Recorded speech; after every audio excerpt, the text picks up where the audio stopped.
Praise the lord. కీర్తనల గ్రంథం 145 అధ్యాయము 14వ వచనము. యెహోవా పడిపోవు వారినందరినీ ఉద్ధరించువాడు, కృంగిపోయిన వారినందరినీ లేవనెత్తువాడు. ఇక్కడ దేవుని వాక్యం ఏం సెలవిస్తుందంటే, ఎంతమంది అయితే పడిపోయి ఉంటారో అండి, వారిని దేవుడు లేవనెత్తుతారంట. కృంగిపోయి ఉంటారో వారిని మన యేసయ్య లేవనెత్తుతారు. అంటే ఒకవేళ మనం సమస్యల చేత, వేదనతో, దుఃఖంతో కృంగిపోయి ఉన్నామేమో, బలహీనతల చేత కృంగిపోయి ఉన్నామేమో, కానీ మన యేసయ్య లేవనెత్తుతారండి. పడిపోయిన వారిని అందరినీ కూడా ఉద్ధరించుతారు.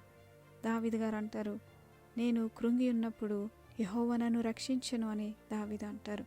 అట్టి రీతిలో మనము ఏ సమస్యల చేత కృంగిపోయి ఉన్నామో మన యేసయ్య లేవనెత్తుతారండి. మన భారం అంతా కూడా ఆయన మీద వేయమంటున్నారు. ఎందుకంటే మన కొరకు ఆయన చింతపడుతున్నారంట. మీ చింత యావత్తూ నా మీద వేయండి అంటూ ఉన్నారు.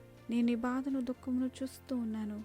నీ భారమును నా మీద వేయి, నేను నీకు విశ్రాంతి కలుగ చేస్తాను. నీ సమస్యలు నేను చూచున్నాను.